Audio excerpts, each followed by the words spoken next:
Kementerian Ketenagakerjaan terus memperkuat komitmennya dalam menciptakan generasi emas Indonesia melalui penerapan Green Innovation dan peningkatan produktivitas.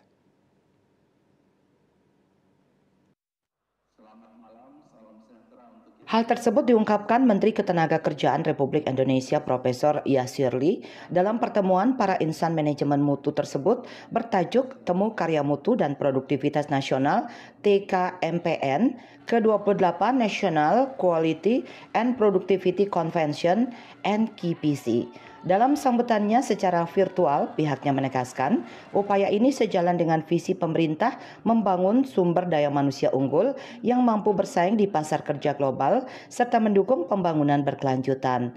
Pihaknya berharap dengan adanya TKMPN mampu mendorong terciptanya budaya inovasi yang berbasis berkelanjutan di berbagai sektor. Bagaimana kita mewujudkan generasi emas melalui peningkatan produktivitas tenaga kerja. Kita memang perlu melakukan sesuatu yang luar biasa. Dalam konteks di sini adalah inovasi dan produktivitas untuk kita bisa keluar dari middle income trap. Kita punya challenge terkait tentang kualitas SDM pekerja kita. Masih belum menggembirakannya data terkait tentang Human Capital Index, tingkat produktivitas, tingkat pendidikan, proporsi pendidikan dari tenaga kerja kita saat ini seperti apa, dan seterusnya dan seterusnya. Ketua Penyelenggara TKMPN ke-28, Setio Budi Anang Yuliarto ST menyatakan, misi utama penyelenggaraan Temu Karya Mutu dan Produktivitas Nasional ini adalah untuk mewadahi lahirnya karya-karya terbaik dan fenomenal inovatif dalam meningkatkan produktivitas perusahaan atau organisasi. Di TKMPN tahun ini kami juga menghadirkan pembicara-pembicara yang luar biasa dan memiliki kompetensi dan pengalaman yang luas di bidangnya.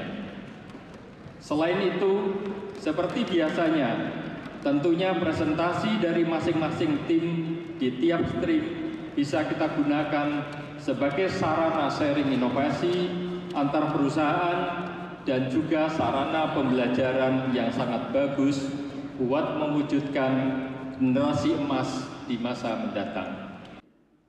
Konvensi TKMPN ini secara resmi dibuka pada Selasa 3 Desember 2024 oleh Menteri Ketenagakerjaan Republik Indonesia Profesor Yasirli. Seperti pada pelaksanaan konvensi sebelumnya yang selalu penuh dengan antusiasme, penyelenggaraan kali ini dibanjiri lebih dari 2.400 peserta, 650 karya inovasi, dan improvement dari sosok-sosok yang berkompeten, berkelas nasional dan internasional yang lebih dikenal insan mutu di bidang manajemen dan produktivitas. Andika, Bali TV.